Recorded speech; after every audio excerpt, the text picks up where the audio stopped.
জিজ্ঞাসা করতেছে হুজুর ইব্রাহিম আলাইহিস সালামের দাদির নাম কি? এলিলি আজ তো ভাইলিও না বুনো বাদামিয়া। আসলে তো আমি জানি না। হ্যাঁ যদি কই যে জানি না তালি বলে হ্যাঁ নাসির সাহেব আন্তর্জাতিক খ্যাতি সম্পন্ন মুফাসসিরে কুরআন এত বড় বক্তা ইব্রাহিম আলাইহিস সালামের দাদির নাম জানে না। এই কয়ে তো আবার সেদরাই বেড়াবে কদ্রুন আছে। তখন আমি জানি না কইয়া কলাম যায় তোর দাদির নাম কি? বেশিরভাগ মানুষ কিন্তু নিজের দাদির নাম জানে না, বিশেষ করে বুড়োরা, ঠিক না? আমি আমার দাদির নাম জানি না। আর কারো তো দাঁড়ান, আমি একটু বাড়ি আব্বার কাছ থেকে শুনিয়েছি, শয়তান দাঁড়াতে পারবো না, তাড়াতাড়ি কর। তোর দাদি মারা গেছে 30 বছর আগে, সেই নাম জানিস রে? আমি 4500 বছর আগে রে বিটিকে নাম মুখস্থ রাখতে যাবো কে? আর ইব্রাহিম আলাইহিস সালামের দাদি যদি মুসলমান হতো তাহলে একটা কথা ছিল, সে তো আজরের মা, কাফেরের মা। বেস্টে যাবে না দোজখে যাবে, মোমেন না কাফের, সেই চিন্তায় পড়ে গেছে। বুদ্ধিজীবী পণ্ডিত ঠাউর মাথা চুল পড়ে যাচ্ছে চিন্তা হতে হতে। আজে বাজে বাদ দেন। এসে জিজ্ঞেস করে হুজুর বলেন তো কোন নবী 2 রাকাত নামাজে 20টা 18টা সিজদা দিয়েছে? তুই যে 5 ওয়াক্ত নামাজ পড়ো, কয় ভরি তো মাঝে মাঝে ভরি রে, তুই শুক্রবারে তো ভরি। এই দাতাল যে নবী দেশে 18 সিজদা দিয়ে বেড়াক, আমি দেই না, তাই যথেষ্ট আমার জন্য। আমার 2 রাকাতে 18 সিজদা লাগলি দেবো, না দিলি দেবো না, আমি জানি। একটু অভিযোগ করতেছেন, একটু মন্তব্য করতেছেন, তার একটু জবাব বলে নেই। আমার নামে পোস্টারিং হয়েছে বাদ মাগরিব। আমার প্রত্যেকটা ঘন্টা, প্রত্যেকটা দিন, রাত ও দিন মিলে নিজের 3টে মাদ্রাসার সাথে মাহফিল, হাজারো মানুষের সাথে গণসংযোগ, যোগাযোগ, কথাবার্তা বলা ইত্যাদি মিলে আমার প্রত্যেকটা মুহূর্তকে আমি ডায়েরিজাত করে রাখি। বহিরাগতদের সাথে কখন কথা বলবো, কার সাথে কখন সাক্ষাৎ দেব, বাড়ি কতটুক সময় দেব, মাহফিলে কোন জায়গা কতটুক সময় দেব, আমার যেটা সম্ভব এবং সাধ্য সেভাবেই আমি শিডিউল তৈরি করে যাদের দাওয়াত রাখি তাদের দাওয়াতের ফরমের গায়ে আমি টাইম লিখে দিই। আলহামদুলিল্লাহ, আল্লাহ পাকের অশেষ মেহেরবানিতে অন্যদের মতো আমি মাহফিল মিস করি না। আল্লাহ এখনো খুব একটা করায় না। শারীরিক অসুস্থতা যতই থাকুক, জানে যতক্ষণ বেঁচে থাকি কই মাসের মতো কানে হাঁটতে হাঁটতে গেলেও আমি পৌঁছে যাই, এবং যাদেরকে যে টাইম দেওয়া থাকে সে টাইমের সাধ্য অনুযায়ী 2-1 মিনিট আগে হলে আমি পৌঁছে যাই। যদি 1 মিনিট আগেও পৌঁছে আমি মনের থেকে প্রিপারেশন নিয়ে, প্রস্তুতি নিয়েই আমি সেখানে পৌঁছি যে যাওয়ার সাথে সাথে স্টেজ দিলে আমি কথা বলতে পারবো। সেভাবে আজকে দিনের বেলাও মাগুরা জগদাল জোহরের পরে বয়ান ছিল, আমি জোহরের নামাজ গিয়ে পড়েছি, যথাসময়ে কথা বলে টাইম মতো ছেড়ে দিয়ে আবার এখানে মাগরিব বাদ বয়ান আমি চলে আসছি। আবার এখান থেকে আমার রাজাপুর যেতে হবে মাহফিল।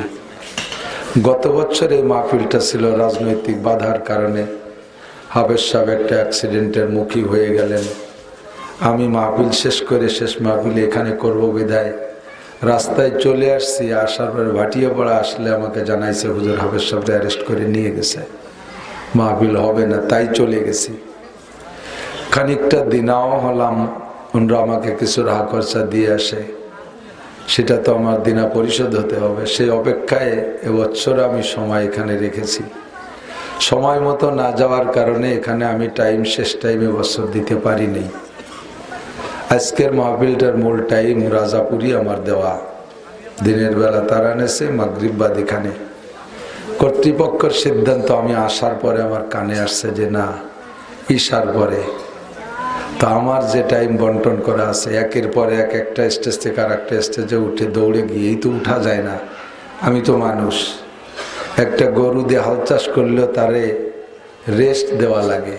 দিনই চাষ করাবেন গরু দিয়ে, রাত্রে আবার মলন মলাবেন, ফাঁকে খাতি দেবেন না, কুড়ো পানি দেবেন না, তাহলে কি হয় নাকি? একটু সময় তারে দিতে হবে না জিরানোর জন্য? যা খাইছে তা একটু জাগর কেটে হজম করতে সময় দিতে হবে না? তা আমরা কি গরুর চাইতেও নিচে চলে গেলাম যে আমাদের রেস্ট হবে না? আমি আমার রেস্টের টাইম হিসেব করেই সব জায়গা দাওয়াত রাখি। আপনারা আমার সাথে যদি অ্যাডজাস্ট হতে পারেন তাহলে সামনে আরো ইনশাআল্লাহ আমাদের থেকে খেদমত পাবেন। অপরিমাণ প্রেসার দিয়ে, চাপ দিয়ে, ব্রেনের উপরে প্রেসার, হার্টের উপরে প্রেসার, শরীরের উপরে চাপ, অকালে পড়ে যাব।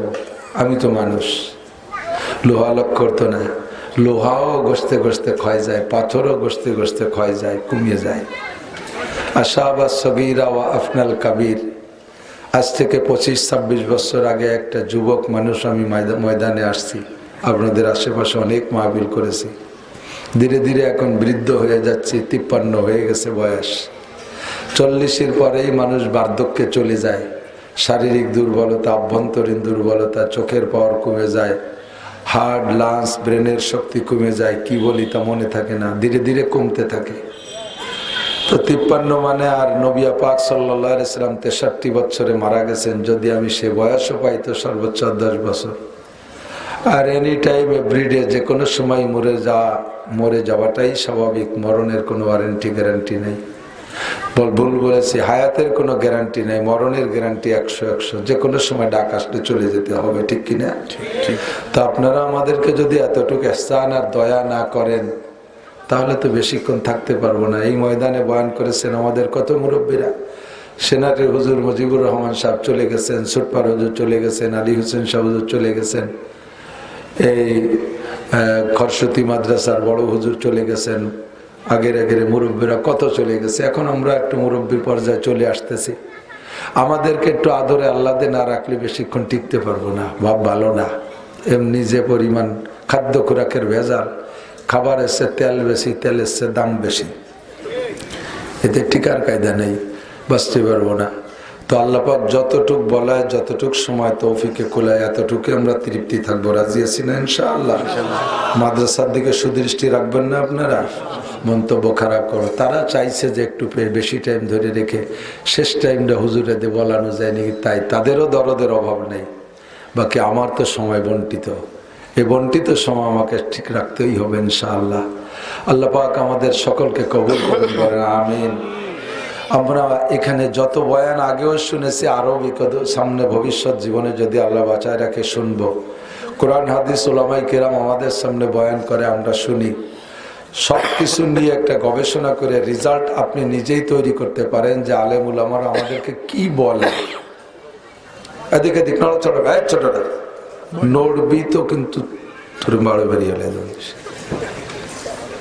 সময় কম। আপনি সারা জীবনে যত বয়ান শুনছেন, আরো বেঁচে থাকলে শুনবেন, সবকিছু মিলে একটা রেজাল্ট আপনি বের করতে পারেন নিজে ভাবলে। সেটা হলো যত ওয়াজ হয় সমস্ত ওয়াজের সার সংক্ষেপ কি? দুইটা কথা, আমর বিল মারুফ নাহিয়া নিল মুনকার, সৎ কাজের আদেশ আর অসৎ কাজের নিষেধ। গান গাই, গজল গাই, ভঙ্গি করি, কুয়ারা করি, হাসাই, কাদাই, কোরআন পড়ি, হাদিস পড়ি, যা বলি না কেন সবকিছুর রেজাল্ট হলো সৎ কাজের আদেশ আর অসৎ কাজের নিষেধ। আর সৎ কাজগুলো কি শুনতে শুনতে, জানতে জানতে কাহারও জানতে বাকি নেই। কিয়ামতের ময়দানে কেউ যাইয়া আল্লাহর সামনে নেকা সাজতে পারবেন না। নেকা কয় না গ্রামে, আঞ্চলিক ভাষায় কয় নেহা। নেকারে আসলে নেহা করলেই ভালো শোনা যায়। নেহা মানে বলদ সাজা, বোকা সাজা, ইচ্ছাকৃত ভাবে নেকামি করা। না আল্লাহ, এগুলো আমি জানি না। অন্যায় করে যদি ধরা পড়ে যায় তখন মানুষের স্বেচ্ছায় নেকা সাজে। আমি জানলি কি করিনি কি কৌদি, এরকম একটা কথা কয় না, বাঁচার জন্য কয়। কিয়ামতে আল্লাহ পাক জিজ্ঞেস করবেন, আলাম ইয়াতিকুম নাজির, তোমাদের কাছে কি আমার ভীতি প্রদর্শকরা যায় নাই? আমার বক্তারা কি যায় নাই? আমি আল্লাহ পাক রব্বুল আলামিনের সিদ্ধান্ত হলো, ওমা কুন্না মুআদ্দিবিনা হাত্তা নাবআসা রাসূলা, ওমা কুন্না মুআদ্দিবিনা হাত্তা নাবআসা রাসূলা। যেই জাতির কাছে আমি নবী রাসূল পাঠাই নাই, যেই জাতির কাছে আমার পক্ষ থেকে বক্তা যায় নাই, যেই জাতির কাছে আমার পক্ষ থেকে ভীতি প্রদর্শক যায় নাই, ওই জাতি মানুষ যদি গুমরাহ হইয়া যায়, তারা যদি আমি আল্লাহকে না চেনে, আমি আল্লাহকে না কেনে, আমি আল্লাহর একত্ববাদ না জানে, এ বিষয় তারা যদি স্বীকার আর বিশ্বাস না করে আমি তাদেরকে শাস্তি দেব না, এটা হলো আমার বিধান। ও বলবাড়িবাসী, সামনে যারা বসা আছো তোমরা বলো, আল্লাহ পাক তোমাদেরকে জিজ্ঞেস করবে আলাম ইয়াতিকুম নাজির, তোমাদের কাছে কি আমার পক্ষ থেকে কোনো ভীতি প্রদর্শক যায় নাই, কোনো বক্তা যায় নাই, কোনো ওয়ায়েজ যায় নাই, কোনো মাওলানা কি যায় নাই, তোমাদের কাছে কি কোনো তবলিগের লোক যায় নাই, তোমাদের কাছে কি আমার পক্ষ থেকে হক আর বাতিল পার্থক্য করে বোঝায় দেওয়ার জন্য কোনো দায়ী কি তোমাদের কাছে যায় নাই? একদল অস্বীকার করবে আল্লাহ জীবনেও কোনোদিন আমাদের কাছে যায় নাই, কোনো দিন যায় নাই, গিয়েছিল তবে সব কথা আমাদের কানে শোনাই নাই, আমরা তাদের কাছ থেকে ওয়াজ শুনি নাই। অস্বীকার করবে আল্লাহর সামনে দাঁড়াইয়া।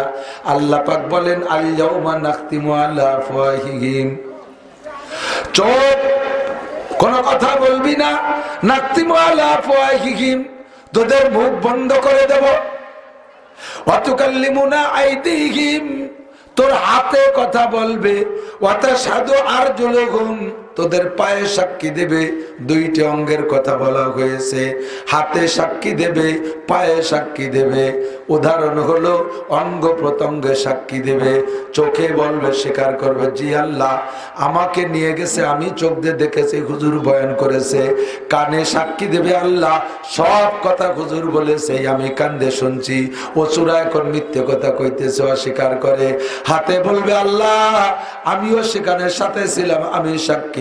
পায়ে বলবে, আল্লাহ আমি হেঁটে হেঁটে গিয়েছিলাম, আমি সাক্ষী। অঙ্গ প্রত্যঙ্গে সাক্ষী দেবে, তোমার বিপক্ষে কেউ পক্ষে সাক্ষী দেবে না। আল্লাহ পাক বলেন নাকতিমু আলা আফওয়াহিহিম ওয়া তুকাল্লিমুনা আইদিহিম ওয়া তাশহাদু আরজুলুহুম, জবান বন্ধ করে দেব মিথ্যাবাদীদের, তোর অঙ্গ প্রত্যঙ্গে সাক্ষী দিবে।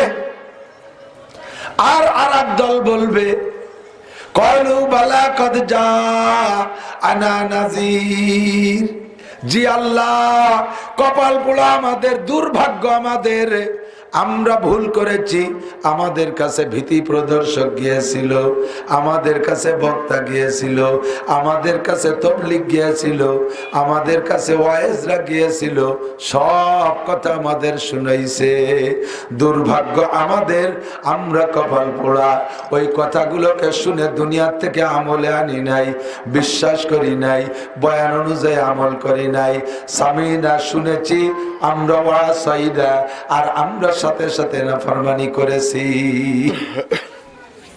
আমি আপনাদের কাছে জানতে চাই, সৎ কাজ কি আর অসৎ কাজ কি? কাহারও কি জানতে বাকি আছে? সৎ কাজ নামাজ পড়া, রোজা রাখা, হজ করা, যাকাত দেয়া, ফরজ আদায় করা, ওয়াজিব আদায় করা, সুন্নাত আদায় করা, যত ইবাদত আছে আল্লাহর হুকুম, কোরআন তেলাওয়াত করা, জিকির করা, ফিকির করা, মসজিদ করা, মাদ্রাসা করা, ভালো কাজে দান করা, হালাল উপার্জন করা, আব্বা মার সম্মান শ্রদ্ধা করা, আব্বা মাকে খেদমত করা, সন্তানদেরকে উপযুক্ত শিক্ষা দেওয়া, সমাজে সৎ কথা বলা, দুর্নীতি না করা, এগুলো হলো সৎ কাজ।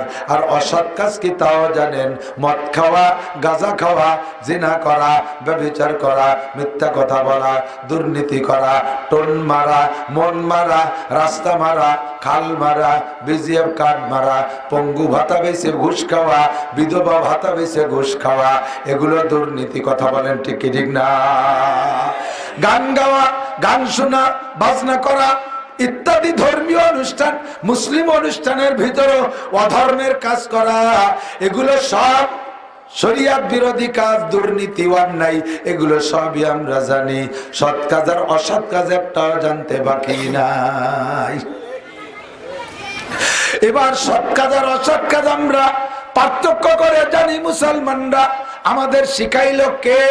আল্লাহ পাক রব্বুল আলামিন বলেন শাহরু রমাদানাল্লাযী উনজিলা ফীহিল কুরআন শাহরু রমাদানাল্লাযী উনজিলা ফীহিল কুরআন হুদাল লিন-নাসি ওয়া বায়্যিনাতিম মিনাল হুদা ওয়াল ফুরকান।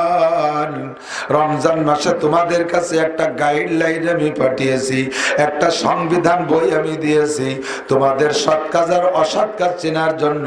দুনিয়ার কোন রাজনীতি নেতাদের পিছনে ঘুরতে বলি নাই, দুনিয়ার কোন রাজনৈতিক নেতা নেত্রীদের দেওয়া সংবিধান নয়, দুনিয়ার কোন শিক্ষক পণ্ডিতের দেওয়া শিক্ষা সংবিধান নয়। আমার সংবিধান আসমান থেকে পাঠিয়েছি। আমার সংবিধান বইয়ের নাম হলো শাহরু রমাদানাল্লাযী উনজিলা ফীহিল কুরআন। ওই কিতাবটার নাম হলো, জোরে বলেন কি? একটু কন্যা সবাই বলেন কি? আল্লাহ কোরআন রমজান মাসে নাজিল করেছেন আল্লাহ পাক। আল্লাহ পাক বলেন এই কোরআনকে আমি পাঠিয়েছি হুদাল লিন-নাসি ওয়া বায়্যিনাতিম মিনাল হুদা ওয়াল ফুরকান। সমস্ত মানব জাতির জন্য এর মধ্যে হিদায়াত রয়েছে। হিন্দুদের জন্য হিদায়াত, বুদ্ধদের জন্য হিদায়াত, ইহুদিদের জন্য হিদায়াত, নাসারাদের জন্য হিদায়াত, কাফেরের জন্য হিদায়াত, মুশরিকের জন্য হিদায়াত। এই কিতাব শুধু মুসলমানের জন্য নয়। যেই জাতি কিতাব মেনে চলবে ওই জাতি দুনিয়ায় সুখ শান্তি পাইবে। যেই জাতি কিতাবকে বিশ্বাস করবে মরার পরেও সেই জাতি মুমিন হিসেবে আল্লাহর কাছে উঠতে পারবে। তাদের জন্য রয়েছে জান্নাতিন তাজরি মিন তাহতিহাল আনহার খালিদিনা ফিহা আবাদা। অনাদি অনন্তকাল সুখ শান্তির জন্য বাগ বাগান পরিপূর্ণ সম্পূর্ণ নিয়ামত সহ বিশাল একটা জান্নাত রয়েছে। যেই জান্নাতের কোন নিয়ামতের কোনোদিন ঘাটতি হবে না, তা কোনোদিন কম পড়বে না, কোনোদিন সেখান থেকে একবার তোমাকে নাম হলো হাদিস। কোরআনকে বিশ্বাস করা যেমন ফরজ, হাদিসকে বিশ্বাস করো তেমন ফরজ। কথা বলেন? কোরআন বিশ্বাস করেন, হাদিস মানেন না, আপনি পাক্কা কাফের। কোরআন মানেন, আপনি হাদিস মানেন না, আপনি পাক্কা কাফের। আল্লাহ মানেন, আপনি রাসূল মানেন না, আপনি পাক্কা কাফের। ফরজ মানেন, আপনি সুন্নাত মানেন না, আপনি পাক্কা কাফের। শুধু কোরআন মাইনা, শুধু আল্লাহ মাইনা, শুধু ফরজ মাইনা আপনি জান্নাতে যেতে পারবেন না। আবার আল্লাহ মানেন না, রাসূল আল্লাহ মানেন না, কোরআন মানেন না, ফরজ মানেন না, আপনি আশিকে রাসূল সুন্নতের ভক্ত। হাদিস বিশ্বাস করেন, আপনি আহলে হাদিস দাবি করেন। বন্ধুরে, কোরআন বাদ দিয়ে শুধু আহলে হাদিস দাবি করলে আপনিও ভণ্ড, আপনিও ধোঁকাবাজ, আপনিও বেঈমান, বিনা হিসাবে জাহান্নামী। আমাদের সংবিধান হলো, আল্লাহর নবী বলেন তারাকতু ফীকুম আমরাইন। হে দুনিয়ার মুসলমানরা জেনে নাও, তোমাদের জন্য রেখে গেলাম দুইটা জিনিস। তারাকতু ফীকুম আমরাইন, দুইটা জিনিস রেখে গেলাম। লান তাদিল্লু মা তামাসসাকতুম বিহিমা। ওই দুইটা জিনিস যতক্ষণ ধরে রাখতে পারবে অতক্ষণ তোমরা গোমরা হবে না, পথভ্রষ্ট হবে না, তোমরা লাইনচ্যুত হবে না। দুইটা জিনিস হলো কি? একটা হলো নবী বলেন কিতাব আল্লাহ, আল্লাহর কোরআন। দুই নম্বরে ওয়া সুন্নতি, আমি মুহাম্মদুর রাসূলুল্লাহ রেখে যা সমস্ত হাদিস আর সুন্নাত। এই দুইটার বাহিরে যাবা তো তোমরা গোমরা হয়ে যাইবা। কথা বলেন ঠিক কি ঠিক না? কোরআন আর হাদিস যদি আবু হানিফা বলে তাহলে আবু হানিফাকে মানবো। কোরআন আর হাদিস নিয়ে কথা যদি ইমাম শাফি, আহমদ, মালিক বলে রহিমাহুমুল্লাহ তাহলে তাদেরকে মানবো। কোরআন আর হাদিস যদি তাবলীগওয়ালা বলে তাহলে তাবলীগ মানবো। কোরআন আর হাদিস যদি চরমনের বিশ্বাস বলে তাহলে তাকে মানবো। কোরআন হাদিস যদি আহমদ শফি বলেন আর সদস্য শামসুল হক ফরিদপুরি বলেন তাহলে মানবো। কোরআন হাদিস যদি আওয়ামী লীগ আলা বলে তাহলে তাকে সেলুট দেব। কোরআন হাদিস নিয়ে কথা যদি বিএনপি আলা বলে তাহলে তাকে মানবো। আর কোরআন হাদিস বাদ দিয়ে যদি যে কেউ যত বড় পীর বলুক না কেন আমরা তাকে গ্রহণ করতে রাজি না। আমাদের দলিল হলো কোরআন আর হাদিস। নিস্তা হুজ্জত কওল ফেলো হিচে পীর, কওলে হক ফেলে আহমদ রাবগীর। নিস্তা হুজ্জত কওল ফেলো হিচে পীর, কওলে হক ফেলে আহমদ রাবগীর। কোন পীরের কথা আমার দলিল না। পীর সাহেব যদি বেদাত কয় আমি মানতে রাজি না। কথা কন না কেন? কথা বলেন না কেন? পীর সাহেব যদি খিলাফে শরা বলে ও যত সুন্দর করে বলুক আমি ওই পীররে খাইব না, ওই পীররে আমি গ্রহণ করব না। নিস্তে হজ্জাত কল পেলো হিচে পীর, কোন পীরের কথার কাজ আমার কাছে দলিল না। কলে হক ফেলে আহমদ রাবেগীর, আল্লাহর হক আল্লাহর কথা আর মুহাম্মদুর রাসূলুল্লাহর কথাই হলো আমার দলিল, ঠিক না? মাঝে মাঝে উদ্ভট একটা প্রশ্ন নিয়ে সমাজে দৌড়ে দৌড়ি হয়, এমন এমন তা জিজ্ঞেস করে যা কোনো দরকার নাই। আল্লাহর কসম কিয়ামতে আল্লাহ আপনারা জিজ্ঞেস করবে না, হে আব্দুল্লাহ আব্দুল মালিক আব্দুল খালেক বলো তো আল্লাহর নবী আমার নবী মুহাম্মদুর রাসূলুল্লাহ মাটি তৈরি না নূরের তৈরি? এই কথা খোদার কসম আপনারা জিজ্ঞাসা করবে না। আপনারা জিজ্ঞাসা করবে নামাজ, কথা বলেন কি ঠিক কি ঠিক না? জিজ্ঞাসা হবে নামাজ, জোরে বলেন, জোরে বলেন কি? নবী নূরের তৈরি না মাটির তৈরি এটা আপনারা জিজ্ঞাসা করা হবে না। অথচ নূর আর মাটি নিয়ে তুমুল ঝগড়া আছে না নাই? জানিয়ে ঝগড়াই যা তারা যা তাসা কথা।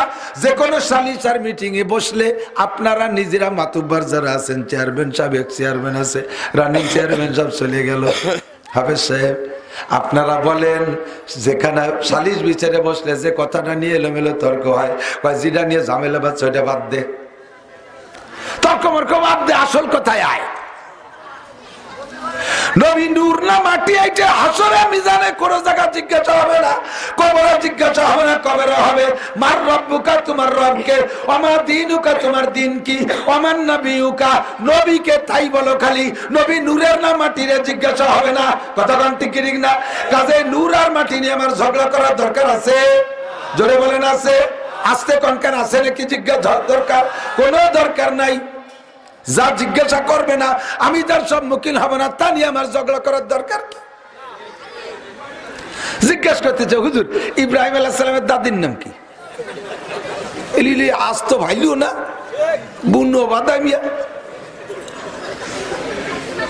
আসলে তো আমি জানি না। হ্যাঁ যদি কই যে জানি না তালি বলো হ্যাঁ নাসির সাহেব আন্তর্জাতিক খ্যাতি সম্পন্ন মুফাসসিরে কুরআন, এত বড় বক্তা ইব্রাহিম আলাইহিস সালামের দাদির নাম জানে না।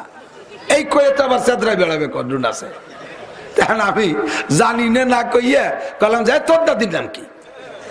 বেশিরভাগ মানুষ কিন্তু নিজের দাদির নাম জানে না, বিশেষ করে বুড়োরা, ঠিক না? আমি আমার দাদির নাম জানি না। আর কাউ দাঁড়ান, আমি একটু বাড়ি আব্বার কাছ থেকে শুনিয়েছি, শয়তান দাঁড়াতে পারবো না, তাড়াতাড়ি কর। তোর দাদি মারা গেছে 30 বছর আগে, সেই নাম জানিস? আমি 4500 বছর আগে বিটিকে নাম মুখস্থ রাখতে যাবো কে? আর ইব্রাহিম আলাইহিস সালামের দাদি যদি মুসলমান হতো তাহলে একটা কথা ছিল, সে তো আজরের মা, কাফেরের মা, আমি তার মুখস্থ রাখতে যাবো কে? এই ফাও কথা জিজ্ঞেস করো কে? আল্লাহ বলো না কোরআন বলো? কি কয় কোরআন বলো না নবী বলো? এই যে তোমার দরকার কি? যেটা বলো হয় আল্লাহর কাছে মাপ কাটিয়েছে, ফিতে দিয়ে আল্লাহ মাফি বেড়ে গো, কথা বল না কেন? এই আলতু ফালতু নিয়ে সমাজে ঝামেলা চলে, চলে কি চলে না? ওরা জিজ্ঞেস করলাম এই দোয়া কুনুত পড় দি, আমি বলছিলাম পরে ভুলে গেছি, এই নাই হরে নাক ভেঙে দিচ্ছে না। দোয়া কুনুত্তর প্রত্যেক দিন বেতন নামাজে লাগে, আত্মায় দুবার কয় পারি না, দোয়া মাসুকায় কয় পারি না, আলহামদুলিল্লাহ শোনা 7 আয়াতে 3 সাথে 21টা ভুল। আর তুই ইব্রাহিম আলাইহিস সালামের দাদির নাম জানতে চাস? আল্লাহ বড় কোরআন বড় না নবী বড়, এই পার্থক্য করতে চাস? তোর কাছে কি মাপ কাঠি আছে? কুরআন ফুসাকুম, আগে তুই নিজে বাস, তুই মার রব্বুকা মুখস্থ কর, আমা দীনুকা মুখস্থ কর, আমান হাযার রাজুলুল্লাযী বুইসা ফিকুম। প্রথম ঘাটিতে তোরে কবরে যে জিজ্ঞাসাগুলো করা হবে সেইগুলো তুই মুখস্থ কর। ওই সমস্ত পুরন বিটিকে নাম মুখস্থ করার দরকার নাই। নবী পাক বলেন, আল্লাহ পাক বলেছেন লা তাসআলু আন আশিয়া ইন তুবদালাকুম তাসুকুম, লা তাসআলু আন আশিয়া ইন তুবদালাকুম তাসুকুম। যে বিষয়টা জিজ্ঞাসা করার কোনো প্রয়োজন নাই ওই জাতীয় জিজ্ঞাসা তুমি কখনো করতে আইছো না। যা জিজ্ঞাসা না করলে কোনো ক্ষতি নাই, যা না জানলে কোনো ক্ষতি নাই, তা জিজ্ঞাসা করে সময় অপচয় করতে এসো না। তোমার প্রয়োজন কি ফাসআলু আহলায যিকরি ইন কুনতুম লা তা'লামুন। ওযুর ফরজ কয়টা তাই জানো না, তাই আমার কাছে জিজ্ঞাসা করো। ওযু তায়াম্মুমের ফরজ কয়টা জানো না, আমার কাছে জিজ্ঞাসা করো। নামাজের ফরজ 13টা জানো না, আমার কাছে জিজ্ঞাসা করো। নামাজের ওয়াজিব 14টা জানো না, আমার কাছে জিজ্ঞাসা করো। ফরজ ছুটে গেলে কি উপায়, নামাজের মধ্যে তার সমাধান কি, জিজ্ঞাসা করো। ওয়াজিব ছুটে গেলে নামাজের মধ্যে তার সমাধান কি, এইটা জানো না, জিজ্ঞাসা করো। ইব্রাহিম আলাইহিস সালামের দাদির নাম জানো না, ও তোমার কোন জায়গা লাগবে না। মুসা নবীর মার নাম কি, ও তোমার কোনো জায়গা জিজ্ঞাসা করবে না। আল্লাহর নবীর মা বাপ বেহেশতে যাবে না দোজখে যাবে, তাই যে তোর দরকার কি, তোর মা বাপ নিয়ে তুই চিন্তা কর। এই নবীর মা বাপ মুমিন না কাফের, বেহেশতে যাবে না দোজখে যাবে, এই আহলে হাদিস আলার আবার নতুন একখান উঠেছে কে, তাই যে তোর অত চিন্তা দরকার, তুই বেহেশতে যাবে নাকি তাই হিসেব কর। সূরা নবীর মা বিশ্বনবী মুহাম্মদুর রাসূলুল্লাহর মার বাপ নিয়ে তোমার মতো সুনো বুটিরে চিন্তা করতে বলে নাই, সে চিন্তা করার জন্য নবী নিজেই যথেষ্ট। ঠিক কি ঠিক না? নবীর মা বাপ বেহেশতে যাবে না দোজখে যাবে, মুমিন না কাফের, সেই চিন্তাই পড়ে গেছে। বুদ্ধিজীবী পণ্ডিত ঠাউর মাথা চুল পড়ে যাচ্ছে চিন্তা করতে। এ আজে বাজে বাদ দেন। এসে জিজ্ঞেস করে, হুজুর বলেন তো কোন নবী 2 রাকাত নামাজে 20টা 18টা সিজদা দিয়েছে? তুই যে 5 ওয়াক্ত নামাজ পড়ো, কয় ভরি তো মাঝে মাঝে ভরি রে, তুই শুক্রবারে তো ভরি। এই দাতাল যে নবী দেশে 18 সিজদা দিয়ে বেড়াই, আমি দেই না, তাই তাই তাই যথেষ্ট আমার জন্য। আমার 2 রাকাতে 18 সিজদা লাগলি দেবো না, দিলি দেবো না। আমি জানি আমার নবীকে আমি 20টা দেওয়াতে পারি, আমার নবীকে যে 20 সিজদা দেওয়াতে পারি। 2 রাকাত নামাজে মূল সিজদা কয়টা? 4টা। কয়টা? পুরো 2 রাকাত নামাজে যদি পুরো 30 পারা কোরআন শরীফ পড়ে, অতিরিক্ত সিজদায় তেলাওয়াত আছে 14টা, তাহলে 14 4 ভুল যদি না হয় তাহলে আমাদের নবী 18টা দিতে পারে। আর যদি 2 রাকাত নামাজ পড়তে যে নবী মনে করেন যে কোন ওয়াজিব তরক হলো কিনা, এই সন্দেহ করে আর 2টা সিজদা দিলি 20 ফুরিয়ে গেল। তুই 18টা কইস, আমি তো আদর 2টা বেশি জানি। তোর এই শোনার কি দরকার? শোনার কি দরকার? ফালতু কথা। তা তুই কি জানিস? কদিন আইয়ুব নবী 2 রাকাত নামাজে 18 সিজদা দিয়েছে। কেন দিল? উনার 18টা ছেলে ছিল, এক রাত্রে মারা গেল, ওদের জানাজায় 2 রাকাতে 18 সিজদা দিয়েছে। তুই শুনছিস কার কাছে? হযরত মাওলানা মুসলিম বয়াতির কাছে। ওর বড় হুজুর হযরত মাওলানা মুসলিম বয়াতি, মুহাদ্দিস মুমতাজ খাতুন, জাতীয় সংসদে বৈশা কত বড় দুঃসাহস! বলে আমি বুখারী পড়ছি, মুসলিম পড়ছি, তিরমিজি পড়ছি। তুমি বুখারীর বেও বোঝো না চাচি, কিছু বুঝিস না। বুখার মানে জ্বর, বুখারী শরীফ দেখলি তোর জ্বর এসে যাবে। বুখারী শরীফ যে পড়ে সে সৌদি আরবে উমরা করতে যে জিদ্দায় কনসার্ট করতে পারে না। কথা কও যুবকরা, যে বুখারী মুসলিম তিরমিজি পড়ে সে সৌদি আরবে উমরা করতে যাইয়া জিদ্দায় কনসার্ট করিয়া চরিত্রহীনতার প্রমাণ দিয়ে আসতে পারে না। যুবকদেরকে সে দেশে না চাই গায়ে আসতে পারে না যে বুখারী মুসলিম তিরমিজি পড়ে। ঠিক কি ঠিক না? ওদের কাছ থেকে শুনলি 2 রাকাত জানাজার নামাজে 18 সিজদা। জিজ্ঞেস করলাম, এই জানাজার নামাজ তুই পড়িস কোনোদিন? কয় যে 1 মাস আগে মার জানাজা পড়লাম। কয় রাকাত পড়ছিস? কয় যে জানাজার নামাজ তো রিকাত ফিকাত নাই। তো তোর জানাজা মানে রিকাত নাই, তাই কোন আইয়ুব আলাইহিস সালাম 2 রাকাত পারলো কোন জায়গাতে? কয় তা তো বুঝতেছি আর না হুজুর, আগে তো টের পাইনি তো। তারপরে তোর মার জানাজায় কয় সিজদা দিছিস? কয় জানাজার নামাজে রুকু সিজদা আছে নাকি? তা তো তুই কই যে রুকু সিজদা নাই, তাই নবীর 18 সিজদা দিয়াবি কা? কয় তাও তো ঠিক। তাই যে কলেজে মুসলিম বয়াতি, মুসলিম বয়াতি বলল লা তাসআলু আন আশিয়া ইন তুবদা লাকুম তাসুকুম। ওই সমস্ত পুঁথি আর ওই সমস্ত ছোট মোটো চটিবটি ইত্যাদি আজেবাজে কবিদের লেখা বই আমাদের জন্য সংবিধান হতে পারে না।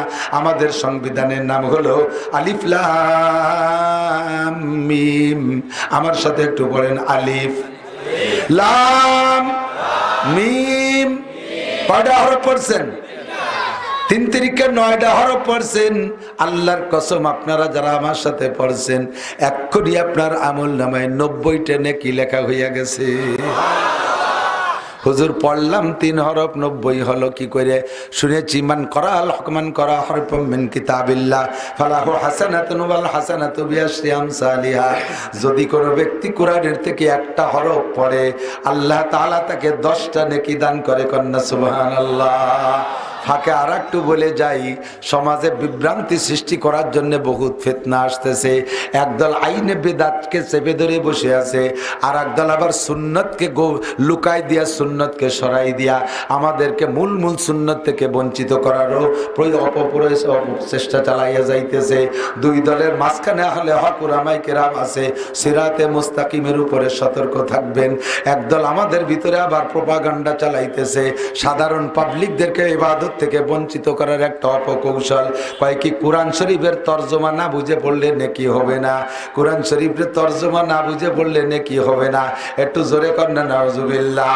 যদি এই কথা হয় যে কোরআন শরীফের তর্জমা না বুঝে পড়লে নেকি হবে না, তাহলে নবী পাক মিথ্যাবাদী, নবী পাক মিথ্যাবাদী। কারণ নবী বলেছেন কোরআনের থেকে একটা হরফ পড়লে তারে 10 নেকি দেওয়া হবে। একটা হরফের কি কোনো তর্জমা হতে পারে? একটা হরফের কি কোনো অর্থ হতে পারে? বলেন আলিফের কি তর্জমা, লামের কি তর্জমা, মিমের কি তর্জমা? তুমি তোমার ইচ্ছা মতো যদি কোনো তর্জমা করো, এই আলিফ লাম মিমের তর্জমা করতে তোমাকে নিষেধ করা হয়েছে। সমস্ত তাফসীরকারক রইসুল মুফাসসিরিন আব্দুল্লাহ ইবনে আব্বাস রাদিয়াল্লাহু তাআলা আনহু বলেন, আল্লাহু আ'লামু বিমুরাদিহি বিযালিকা। নবী পাকের পরে কিয়ামত পর্যন্ত যত মুফাসসির আসবে আর যারা চলে গেছে, হযরত আবু বকর, উমর, উসমান, আলী, তালহা, জুবাইর, বিলাল, আম্মার, সুহায়ব, এত বড় বড় জলিলুল কদর সাহাবাদের ভিতরেও শ্রেষ্ঠ মুফাসসির হিসেবে প্রখ্যাত মুফাসসির হিসেবে প্রসিদ্ধ ছিলেন হযরত আব্দুল্লাহ ইবনে আব্বাস রাদিয়াল্লাহু তাআলা আনহু। উনি নিজেই বলেন, আল্লাহু আ'লামু বিমুরাদিহি বিযালিকা। আলিফ লাম মিম এই 3টে হরফের তরজমা আল্লাহ ছাড়া কেউ জানে না, আল্লাহ ছাড়া কেউ জানে না। নবী পাক হয়তো জানতেন কিনা তাও জানি না, নবী আমাদেরকে তরজমা বলে যাই নাই। কিন্তু তোমাদের জারিগানের বয়াতিরা আর তোমার মৈসো পীর আর জৈটো পীররা বলবে আলিফে আল্লাহ, লামে জিব্রাইল, মিমে মুহাম্মদ। এই কথা তোমার তরজমা করার অধিকার কে দিয়েছে?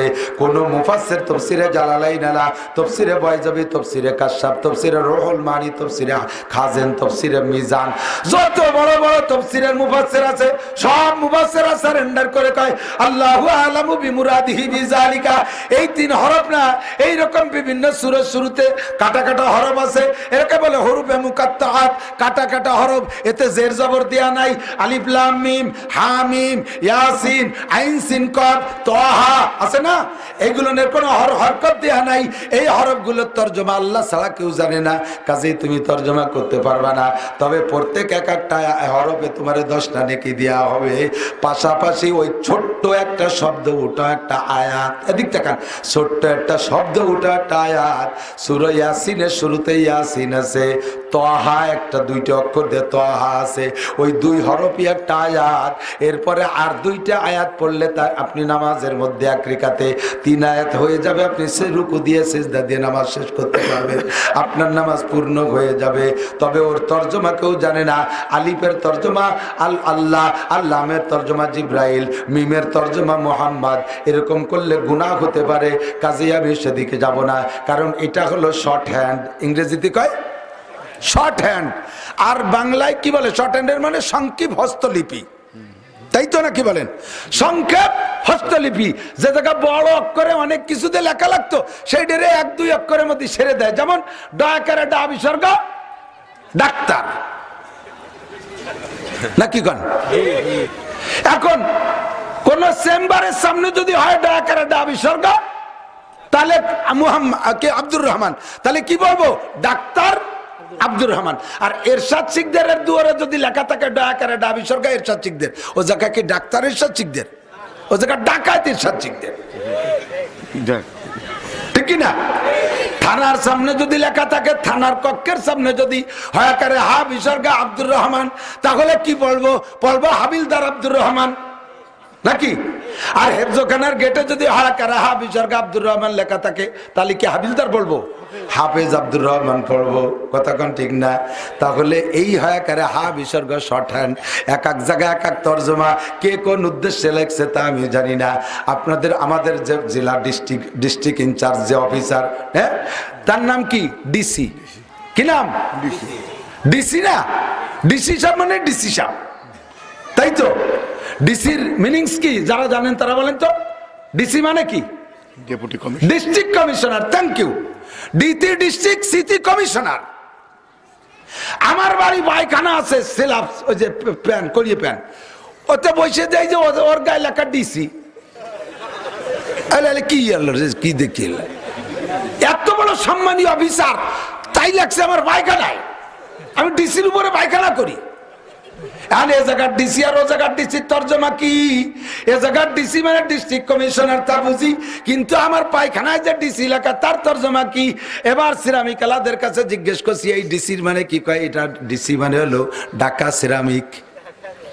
ডিসি মানে ঢাকা সিরামিক আর ডিসি মানে ডিস্ট্রিক্ট কমিশনার। বন্ধুরে, শর্ট হ্যান্ড যে লেখে সেই জানে তার তর্জমা কি, ঠিক কি ঠিক না? আলিফ লাম মিমের তর্জমা, আলিফ লাম মিম কোরআন শরীফের শুরুতে নবী লেখে নাই, কোন সাহাবা লেখে নাই, আমি লেখি নাই, কোন বড় আলেম লেখে নাই, লিখেছে আমার আল্লাহ। ওর তর্জমা আল্লাহই ভালো জানে। কতক্ষণ ঠিক ঠিক না? তবে পড়লে আপনি আলিফ লিখতে 3টি অক্ষর লাগে, এক আলিফ লিখতে 3 অক্ষর লাগে। আলিফ জবর আ, লাম জেল্লি, ফাদুই পেশফুন, এর নাম হলো আলিফুন মানে আলিফ। লাম লিখতে 3 হরফ, লাম আলিফ জবর লা, মিম 2 পেশফুন, লামুন। লাম লিখতে 3 হরফ, মিম লিখতেও 3 হরফ, মিম ইয়েজের মি, মিম 2 পেশফুন, মিমুন। এই লা আলিফ আর লাম আর মিম কইতে যদিও 3 হরফ, ওর পেটের মধ্যে আছে 9 হরফ। আল্লাহ পাক আপনাকে 9 হরফ হিসাব করে 90টা নেকি দান করবেন। জোরে কোন সুবহানাল্লাহ। আমার কোরআন এমন কোরআন যে কোরআন বুঝে পড়লেও নাকি, না বুঝে পড়লেও নাকি। কথা বলেন ঠিক না? এর একটা হরফ পড়লেও নাকি, 10টা হরফ পড়লেও নাকি, এর প্রত্যেকটা নুক্তায় নুক্তায় নাকি। আল্লাহর কোরআন এমনই কোরআন যার সাথে তার সোয়া লাগে, যার সাথে যার সোয়া, তার সাথে যার সোয়া লাগে, ওরেই দামি বানায় দেয়, ওরেই খালি হাতে ফিরাই না, ওরে কিছু না কিছু দিয়েই দেয়। প্রত্যেকটা একটা হরফ পড়লেও তারে 90টা 30টা করে নাকি দান করে দেয়। জালিকাল কিতাব, এই বলে আল্লাহ পাক বলতেছেন তোমাদের কাছে একটা কিতাব আমি পাঠাইলাম। এই কিতাবটা শুরুতে আল্লাহ ইঙ্গিত করতে যে একটা শব্দ ব্যবহার করেছেন, আরবিতে ইঙ্গিতের শব্দ, এর নাম হলো ইসমে ইশারা। ইঙ্গিতের শব্দ এটা বিভিন্ন ভাবে আছে। নিকটের জন্য একরকম, দূরের জন্য আর এক রকম।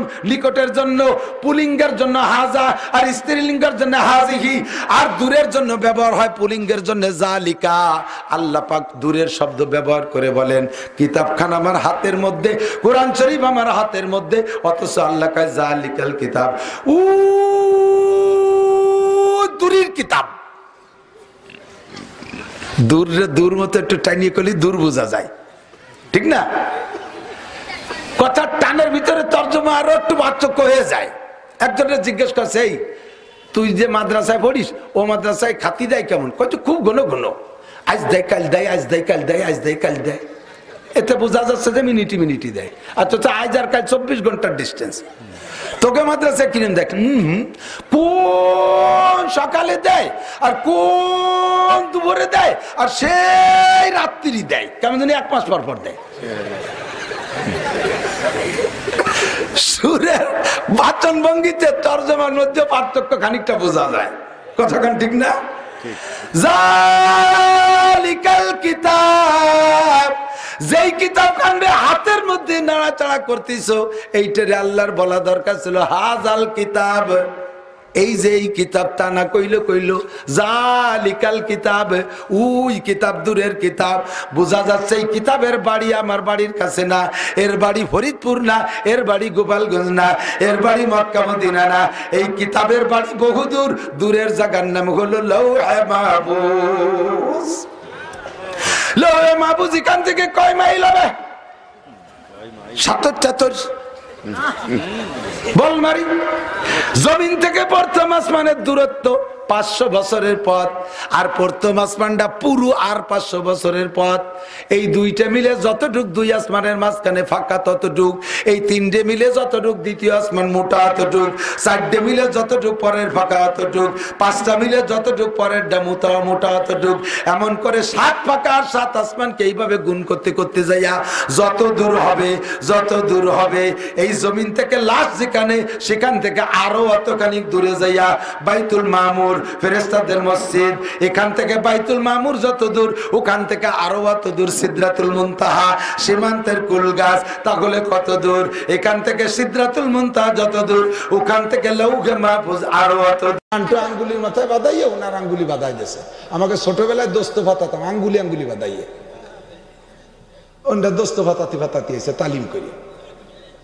এ জায়গা যার জন্য স্বামী নিষেধ করলে সে জায়গা যাবে। একটা ফাজলামি, এমন জোরে বয়ান করে বাইরের পুরুষের শোনে, এমন জোরে মুনাজাত করে বাইরের পুরুষের শোনে, কান্নাকাটি করে, রাস্তার পুরুষরা মুনাজাতে শরিক হয়ে গেছে। চার দোকানে যে গল্প দেয়, বাবা রে বাবা, কিসির নাসির হুজুর আর কিসি হাবিজুর রহমান সিদ্দিকী মুনাজাত করছে, আমাকে জামালের বউ কাইন দিয়ে বাইচে গেছি, সে জাইলিরা জুলি বেলায় দিয়ে মুনাজাতে শরিক হয়ে গেছে।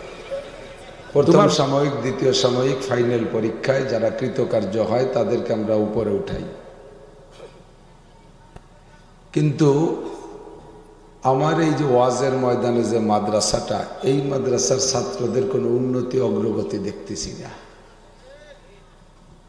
এ জায়গায় দুইটা সমস্যা, যে দুইটা সমস্যার সমাধান মাদ্রাসা স্কুল কলেজে আছে, যার কারণে ওখানকার ছাত্রদের প্রমোশন হয়, উন্নতি অগ্রগতি হয়। একটা হলো পরীক্ষা। পরীক্ষার একটা ভয়ে গত 3 মাস যা পড়ছে তা নিয়ে খুব ব্যতিব্যস্ত থাকে, যে পাস না করতে পারলে ক্লাসে উঠতে পারবো না, অথবা আব্বা মার কাছে জবাবদেহি করা লাগবে, স্যাররা তিরস্কার করবে, ছাত্ররা ঠাট্টা উপহাস করবে, সমাজে একটু লজ্জিত হব, এই ভয়ে হলেও মোটামুটি পড়ে। আবার কিছু ছেলেপেলে আছে যে লেখাপড়ার মাধ্যমে আমার জীবনের উন্নতি অগ্রগতি, আমি ভবিষ্যতে ভালো লেখাপড়া শিখে উন্নতি অর্জন করতে পারলে কামাই রোজগার করে ভালো মোটা টাকা কামাই করে খেতে পারবো, চাকরি বাকরি পাবো, যে কোনোভাবেই তাদের এভাবে উন্নতি হচ্ছে। দ্বিতীয় নম্বর, তাদের পড়াশোনার একটা লিমিটেড টাইম আছে। ক্লাসে যত ভালো শিক্ষকই হোক না কেন, তাকে বলা হয় না যে আজকে আপনি ভালো লেকচার দিতে পারেন, ভালো পড়াইতে পারেন, বিদায় সকাল 10টা থেকে 4টে পর্যন্ত আপনি একাই পড়াবেন, অথবা কমপক্ষে 2 থেকে 2.5 ঘন্টার একটা ক্লাস আপনি করাবেন, আমরা সবাই লাইব্রেরিতে বসে চা বিড়ি খাচ্ছি, কাজ আপনি করতে থাকেন। এইরকম লম্বা টাইমের সুযোগ কোনো শিক্ষকরে দেই না আমরা। ওখানে 35, 40, 45 মিনিটের একটা ক্লাস আছে, স্কুল কলেজ ওইভাবে আছে না, এভাবে আছে। এই টাইমের সীমাবদ্ধতা 45 মিনিট সর্বোচ্চ, এটা কেন করলো? মানুষের মন মস্তিষ্ক একভাবে থাকে, মোটামুটি একভাবে থাকে, কথা শোনাও নেওয়ার মতো মেধা থাকে এই টাইম। এরপরে যে মানুষের ভিতরে বিরক্তি আসে, একটু চল যায়, বাদাম খেয়ে আসি, একটু টিপাটিপি খুশাখুশি এই করতে থাকে, যার কারণে পরবর্তীতে যা পড়ানো হয় ও মাথার মধ্যে ঢোকে না। এইটা বিবেচনা করে মনস্তাত্ত্বিক বিজ্ঞানীরা টাইম এভাবেই বন্টন করেছে। কিন্তু আমার মাঠের 2টা দোষ। 1 নম্বরে যা পড়াই কোনোদিন পরীক্ষা নাই। গত বছরও জাগে মাথায় টুপি নাই, এবারও তাকে ওয়াজের মাঠে টুপি নাই, এই একই অবস্থা। গতবারও যা, এবারও তা। গত বছরও যাকে দাড়ি ছিল না, এবারও তাকে নাই। গতবারও যারা নামাজ পড়তো না, এবারও তাদের নাই, পড়ে না। কারণ কি? পরীক্ষা নাই। এ জায়গা হারকে কাহি গো বেরোয়া, হারকে কাহি গো বেয়া, দারো গিরো হাজে বোদার বাদর ইদার গাহে নিস। চতুর্দিকে গেট খোলা, যেদিক দিয়ে খুশি আসবা, যেদিক দিয়ে খুশি চলে যাবা, পরীক্ষা নিরীক্ষা কিচ্ছু নেই। আর যে প্রফেসর ভালো বক্তব্য দিতে পারে তার 2.5-3 ঘন্টা, যা লাগে হুজুর রাত ঠুয়া, আপনার দরকার হয় ফজরের নামাজও পড়বো না, কোনো অসুবিধা নেই, ওয়াজ করতে থাকেন। এই লাগামহীন টাইম আমরা ব্যবহার করার কারণে আমাদের শ্রোতাদের ভিতরে ওই কিছুক্ষণ শোনে, কিছুক্ষণ বাদাম খায়, মাঝে মাঝে পান খায়, মাঝে মাঝে উঠে যায়, বিড়ির টান আসলে বেরোয় যায়, এই ঘন ঘন পেশা বাসা এটা ওটা করতে করতে আমাদের কোনো উন্নতি দেখতেছি না। সীমাবদ্ধ সীমিত টাইমের ভিতরে কথা যা বলবো, এই কথাগুলো মনে রাখার নামই হলো আমাদের আজকে বয়ানের ফলাফল। কথা বলেন তো। যা শুনছি এতক্ষণ পর্যন্ত, আমাদের মৌলানা উসমান গনি সাইফি সুললিত কণ্ঠের অধিকারী, এবং বর্তমানে তো ব্র্যান্ড আছে, সব জিনিসের ব্র্যান্ড আছে না, আমি তার কণ্ঠ আদ্যপান্ত শুনছি, বয়ানের তাল একেবারে সিদ্দিকি ব্র্যান্ডে, হাফিজুর রহমান সিদ্দিকি ব্র্যান্ডে বয়ান করে, সুর তাল খুব ললিত কণ্ঠ, ভালো লাগছে আমার কাছে। আপনাদের মাগুরার সন্তান আল্লাহ তাআলা তাকে আন্তর্জাতিক বানায় দিক, সবাই বলেন আমিন। যুবক মানুষ পারবে। আমরা যখন বয়ান শুরু করছি তখন তারা শ্রোতাও না, মাদ্রাসার ছাত্র। আল্লাহর রহমতে এখন যথেষ্ট প্রসিদ্ধি লাভ করেছে। আমিও তাদের জন্য অন্তর খুলে দোয়া করি। আশাবা সগীরা ওয়া আফনাল কাবির কাররুল গদাতে অমারুল আশি। আজ থেকে 22-23 বছর আগের থেকে মাগুরায় আসা শুরু করেছি, পানি উন্নয়ন বোর্ড মাদ্রাসা থেকে নিয়ে। এরপরেই আসি, আস্তে আস্তে আস্তে আস্তে মাগুরার কোনো মহল্লা, কোনো এলাকা আমার মনে হয় খুব একটা বাদ নাই। এবছর বাংলাদেশের 64টা জেলা, এক এক জেলায় যদি 3টে করে মাহফিল দেয় তাতেই সিজন শেষ। মাগুরায় 30টের উপরে দেওয়া হয়ে গেছে। এক মাগুরায় 30 বারের বেশি আসা হয়ে গেছে আমার। আর কোনো দিন নাই যে 1টা 2টে 3টের কম আছে। মাগুরা আসলে দিনই 1টা, রাত্রে 2টে, এভাবে চলতি তালে আছে। এত ওয়াজ কোন জায়গার থেকে কালেকশন করবো, কোথায় পাবো এত ওয়াজ? এক এলাকায় বাড়ি বাড়ি ওয়াজ করে বেড়ালি, ওয়াজ তো একটা সীমাবদ্ধতায় আবদ্ধ হবে। কি কব, ওয়াজও খুঁজে পাই না দু এক সময়। তারপরও বড় ভালো লাগে যে মাগুরায় এমন কোনো মানুষ নাই যে আমারে চেনে না। ওই বাগানের মধ্যে একটা চার দোকানে পান খাবো বলে গাড়ি দাঁড় করছে, গেট খোলার সাথে সাথে সব ছিঁড়ে ঘুরে দৌড়ে চলে আইছে। হুজুর কেমন আছে? খুব একটা ভালো লাগে আলহামদুলিল্লাহ। আমার গোপালগঞ্জেও যেমন চেনে আমাকে, মাগুরায় ওইরকম চেনে। আপনারা আমার প্রতিবেশী, আমি আপনার প্রতিবেশী। কিয়ামতে যদি আল্লাহ তাআলা আপনাদের কেউকে ডান হাতে আমল নামা দেয়, আমার শ্রোতা ওয়াজের মাঠে যারা দীর্ঘদিন বয়ান শুনেছেন, ভালোবাসেন, আপনারা কেউ যদি ডান হাতে প্রথম চান্সে আমল নামা পেয়ে যান, আপনাদের বিশাল ফজিলত আছে। আল্লাহ পাক বলেন, মানজাল্লাযী ইয়াশফাউ ইনদাহু ইল্লা বিইذনি। সকলকে আল্লাহ তাআলা সুপারিশের সুযোগ দিবেন না। প্রথম চান্সে যারা ডান হাতে আমল নামা পাবে, তার মধ্যে 3 শ্রেণী সুপারিশ করার সুযোগ পাবে। এক হলো আল আম্বিয়া, নবী রসুলরা উম্মতের জন্য সুপারিশ করবে। 2 নম্বরে সুম্মাল ওলামা, আলেম ওলামারা এরা সুপারিশ করার সুযোগ পাবে। 3 নম্বরে সোহাদা, যারা ইসলামের জন্য 18 প্রকারের মৃত্যুকে শহীদি মৃত্যু বলে। এই 18 প্রকারের কোনো এক প্রকারের মৃত্যুতে যদি শহীদ হতে পারেন আপনি, তাহলে কিয়ামতে সুপারিশের সুযোগ পাবেন। আল্লাহ যদি এই 3 শ্রেণীর কোনো এক শ্রেণী এর ভিতরে থাকা অবস্থায় আপনারা ডান হাত, 3 শ্রেণী নবী তো হবে না, দ্বিতীয় 2 শ্রেণী, এই 2 শ্রেণীর কেউ যদি জান্নাতে যান আর ডান হাতে আমল নামা পান, আমি যদি বিপদে পড়ে যাই আমাকে একটু সুপারিশ করে আপনারা জান্নাতে নিয়েন, এই ভালোবাসার টানে। আর আমি ওয়াদা করতেছি, যদি আল্লাহ তাআলা আমাকে ডান হাতে আমল নামা দেয়, দুনিয়ায় আপনারা যারা আমাকে চেনেন, ভালোবাসেন, আমি ভালোবাসি, এই মানুষগুলোর সাথে সাক্ষাৎ হয়ে যাবে, অটোর সাক্ষাৎ হয়ে যাবে, অটো সাক্ষাৎ হয়ে যাবে। তখন আপনারা কেউ বিপদে বললে আমিও সুপারিশের সুযোগ পাবো ইনশাআল্লাহ। আমি ওয়াদা করি আপনাদের সুপারিশ করব, আপনারা ওয়াদা করেন আমরা বিপদে বললে সুপারিশ করব। কথা বলেন করব, কথা বলেন করব, যেন আল্লাহ তাআলা আমাদেরকে বিনা হিসাবে পার হওয়ার একটা ব্যবস্থা করে দেয়। সবাই বলি আমিন। সরকুল মাকানে বিল মাকিন, আরবি একটা প্রবাদ আছে, অবস্থানকারীর কারণে অবস্থানের দাম বাড়ে আর কমে। কোনো গ্রামে যদি কোনো ভালো মানুষ, কোনো বড় ধরনের অফিসার থাকে, রাজনৈতিক বড় নেতা থাকে, জাগতিক দিক দিয়ে বলছি, বড় বড় পয়সাওয়ালা শিল্পপতি কোটিপতি থাকে, তো একটা দামি মানুষের কারণে পুরো গ্রামের ছোট বড় সকলেই মোটামুটি সম্মানী হয়ে ওঠে। আস্তে আস্তে ওই গ্রামের মেয়েদেরও দাম বেড়ে যায়। ওই গ্রামের মেয়েদের বিবাহ হয় খুব সহজে। জজের গ্রামের মাইয়া, ডিসির গ্রামের মাইয়া, মন্ত্রীর গ্রামের মাইয়া, শিল্পপতির গ্রামের মেয়ে, এইগুলো সে গ্রামের মেয়েদেরও বিবাহ হয়ে যায় সহজে। আবার কোনো গ্রামে যদি এরকম বড় একজন হক্কানি আলেম থাকে, যেমন আপনাদের শাহজির কান্দি হযরত মাওলানা নুরুল আমিন সাহেব, না এই গ্রামের বাড়ি, মুফতি নুরুল আমিন সাহেব, বড় দামি মানুষ, বড় দামি মানুষ। এ মানুষটার কারণে আপনাদের গ্রাম দামি, আমাদের গোপালগঞ্জ দামি, ফরিদপুর দামি, মুজাহিদে আজম আল্লামা শামসুল হক ফরিদপুরি রহমাতুল্লাহ আলাইহির ওসিলায় এত দামি। আমি মনে করি আখিরাতের দিক দিয়ে যে সদস্য হুজুর রহমাতুল্লাহ আলাইহির ওসিলায় আমাদের গোপালগঞ্জের 4-5টা থানায় পূর্ণাঙ্গ পুরুষের দাওরা মাদ্রাসা 22টে, যা পুরো মাগুরায় আছে একটা, মাগুরার 4 থানায় আছে একটা, আর গোপালগঞ্জের 5 থানায় আছে 22 মাদ্রাসা আছে। মহিলা দাওরা মাদ্রাসা আছে 12-13টারও বেশি হবে। আগে একদিন 12টা গুনছি, পরে আরো বেরিয়ে গেছে। নড়াইল জেলায় 4 থানার ভিতরে আছে মাত্র পূর্ণাঙ্গ দাওরা মাদ্রাসা একটা, লক্ষ্মী ভাষা। আমি ওটার প্রিন্সিপাল মোহতামেম। তো এখন ধীরে ধীরে আপনাদের মাগুরায় মাদ্রাসা আসতেছে, কালুপাড়া মাদ্রাসা দাওরা হাদিস হয়েছে, শুনে বুকটা ভরে গেছে, যথেষ্ট পরিমাণ ছাত্র। একদিন শাহজির কান্দিও দাওরা হোক, আপনারা চান না? আপনাদের দানের পরিধি, দানের মাপ, গতি দেখে আমার মনটা খুব বড় হয়েছে। আর আমাদের সভাপতি সাহেবের মতো মানুষ, বাচ্চু ভাইয়ের মতো মানুষ, আরও 2-1 যদি পাশে এসে দাঁড়ায়, আসলে খুদাবন্দে রুজি বাহাক মুস্তাগিল, পরাগান্দা রুজি পরাগান্দা দিন। বাজারে চন্দা কে গন্দা তার, তেহি দস্তেরা কে পরাগান্দা তার।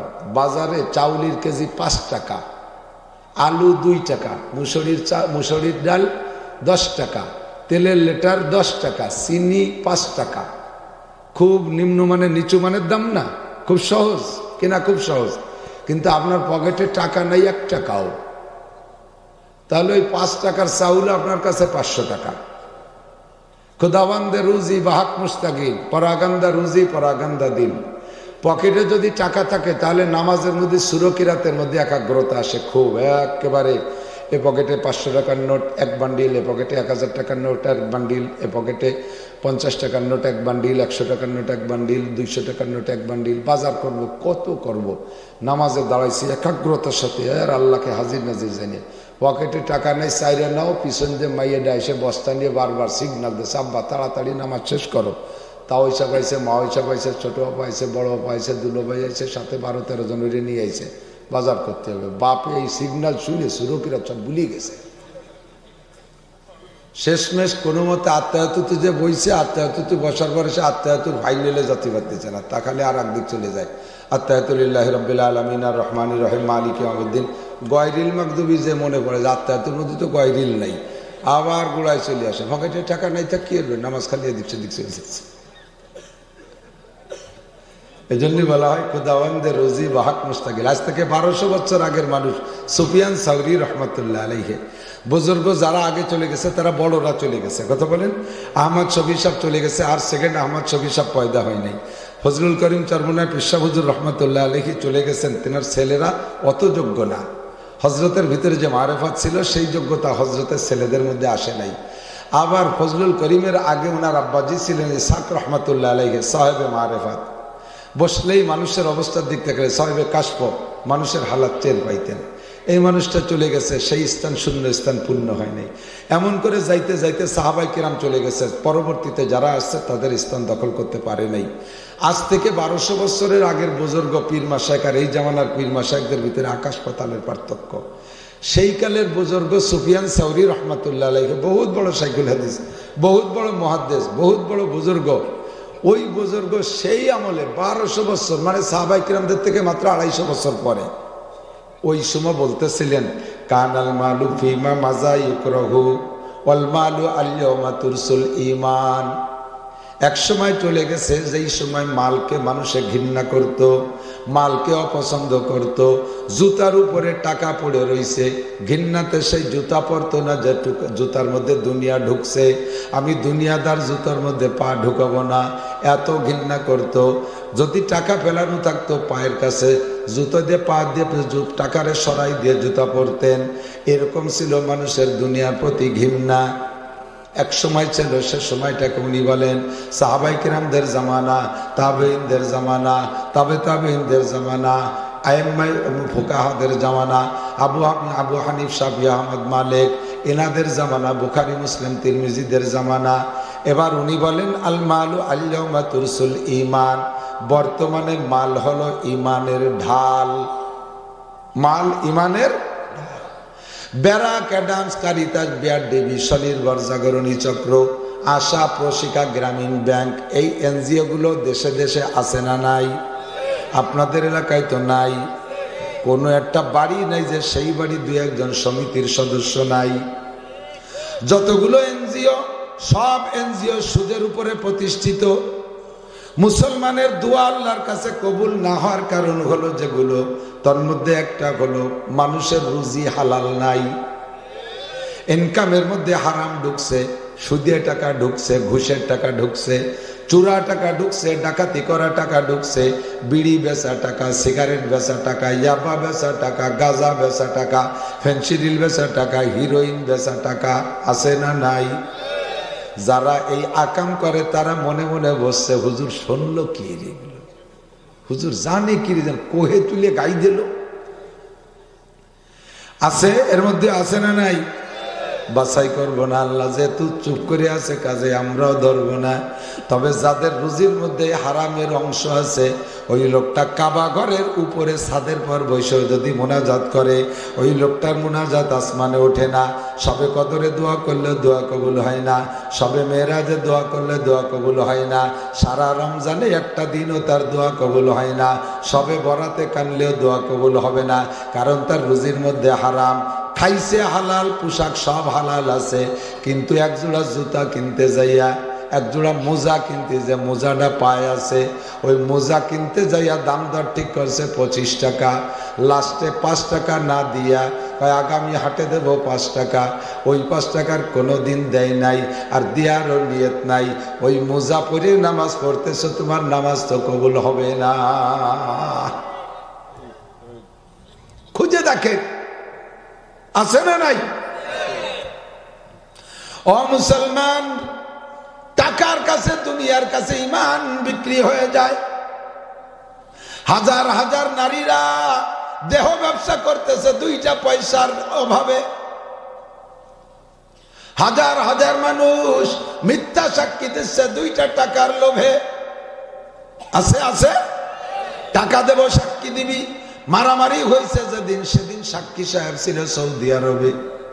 গন্ডগোলের 1 মাস পরে আইছে, উনি হলেন 1 নম্বর সাক্ষী। টাকা দেব 20,000, সাক্ষী দিবি সুন্দর করে, বাচনভঙ্গি ভালো, যাই সুন্দর করে কোর্টে দাঁড়াইয়া আমি যাহা বলিব সত্য বলিব, পবিত্র আদালতে দাঁড়িয়ে মিথ্যে কথা বলবো না।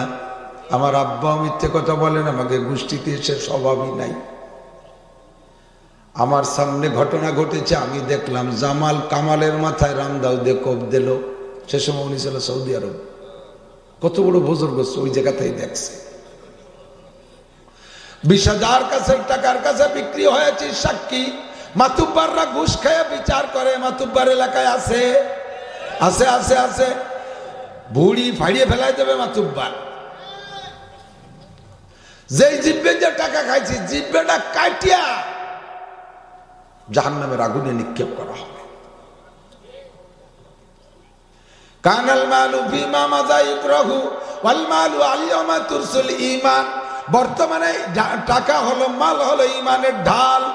যদি মাল থাকে তাহলে বৈধ মাল থাকলে ঈমান বাঁচানো যায়। আল্লাহ যদি বৈধ ইনকাম পর্যাপ্ত দেয় তাহলে ঈমান ঠিক রাখা সহজ ইনশাআল্লাহ। কমপক্ষে একটা দিক দেয়, অর্থ যদি হাতে থাকে, লোকটা যদি ঈমানদার হয় তাহলে তার অনেক দিক দিয়ে ঈমানকে রক্ষা করা সহজ। কাজেই দোয়া করব যাতে অর্থনৈতিক সচ্ছলতা মাদ্রাসায় আসে। এর জন্য স্থানীয় ভাইদেরকে আল্লাহ পাক হালালভাবে লাখ লাখ কোটি কোটি টাকার মালিক বানায় দেয়। একটু কন আমিন, একটু কন আমিন। হালালভাবে সারা দুনিয়ার মালিক হইলেও দোষ নাই, হারামভাবে চাইরেনার মালিক হইলেও খবর আছে। কতক্ষণ? হারামভাবে চাইরেনার মালিক হইলেও খবর আছে, আর হালালভাবে কোটি কোটি টাকার মালিক হইলেও কোনো দোষ নাই। আল্লাহর রহমতে আমাদের দেশের মাদ্রাসাগুলো আগে বড় দুর্বল ছিল, ধীরে ধীরে ধীরে ধীরে সচ্ছলতার দিকে আসতেছে। আমরা যখন প্রথম মাদ্রাসায় পড়ছি, হুজুর আমাদের থেকে আরও সিনিয়র, আমাদের এ বয়সী উলামায়ে কেরাম যারা আছেন বা আরও আগে যারা আছেন তারা সাক্ষী দিতে পারবেন। আমরা যেসব মাদ্রাসায় পড়ছি ওসব মাদ্রাসায় পাকা পায়খানা তো ভাবাই যায়নি। ড্রেন কাটে বাঁশ দিয়ে, কলার পাতা দিয়ে, অথবা নাড়া দিয়ে, সোন দিয়ে, পাটখড়ি দিয়ে বেড়া বানাইয়া বাথরুম বানাইছি। নিচে পোক বিড়বিড় করে, কারণ বছর যদি স্লিপ করিয়া নিচে পড়িয়ে যায়, পুরো একেবারে নুহু নবীর নৌকোর মতো মাহায় জয় উঠা ছাড়া উপায় নাই, ডুব দিয়ে উঠা লাগতো। এত বড় বড় পুকুর ভরিয়ে পায়খানা করছে আল্লাহ ফজলে। আর এখন প্রতিযোগিতা চলছে, বা ছেলেরা ভর্তি হওয়ার সময় বলে অ্যাটাচড বাথরুম আছে, অ্যাটাচড। বদনা নিয়ে দূরে হেঁটে যাওয়া যাবে না। খানা কয় বেলা দেন, কি কি খাবার দেন, খানার মেনু কি?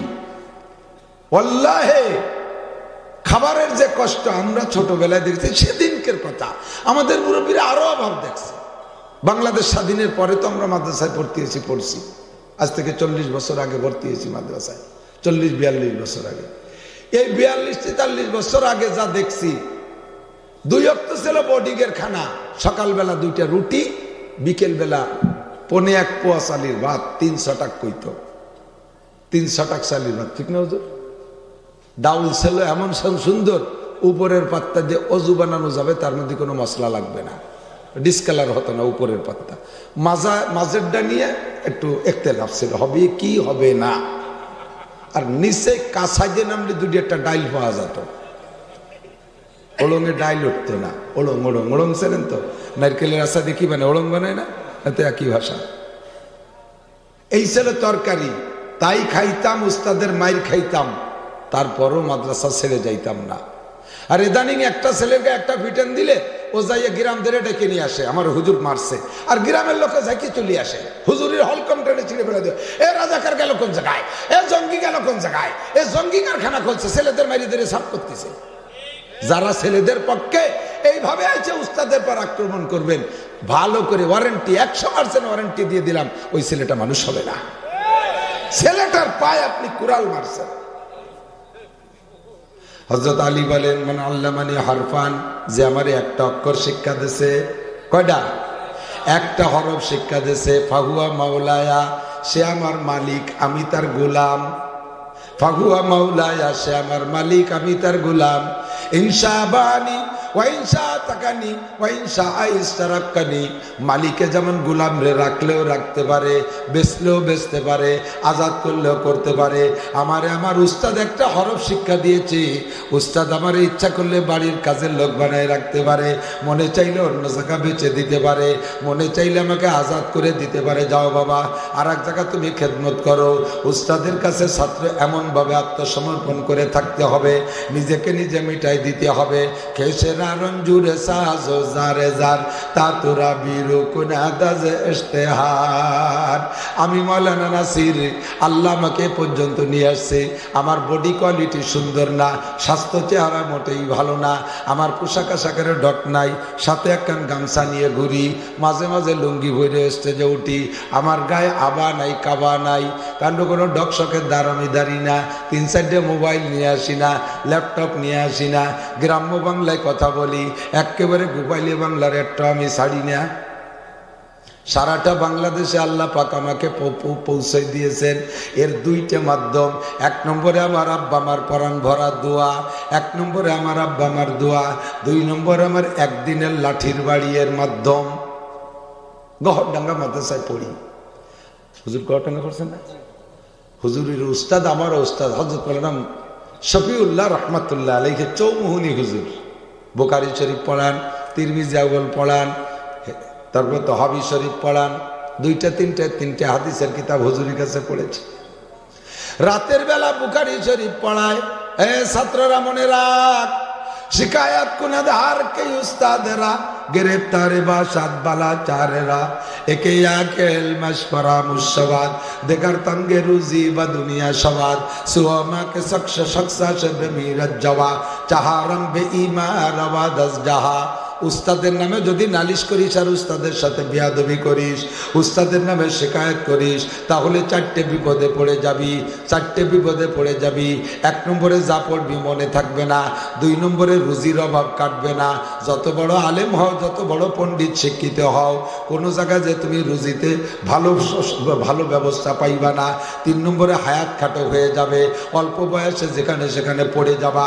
4 নম্বরে মরণের সময় তোমার কলেমা নসিব হবে না, এমন 4টে মহা বিপদের সম্মুখীন হবা। উস্তাদের কাছে তুমি মাথা নত করে চলবা, বিয়াদবি করলে বিপদে পড়িয়া যাবা। আমরা তখন গহরডাঙ্গা দাওরা ক্লাসে পড়ি, আমি ক্লাসে ফার্স্ট বয়, 101 জন ছাত্রের মধ্যে আমি ফার্স্ট। প্রথম পরীক্ষায় পুরো বোর্ডের ভিতরে 1 নম্বর হয়েছি। আমি সবেমাত্র গহরডাঙ্গা যাইয়া প্রথম এই দাওরাই আমি পড়ি, এর আগে পড়ি নাই। অল্প কয়েকদিনের ভিতরে আল্লাহর রহমত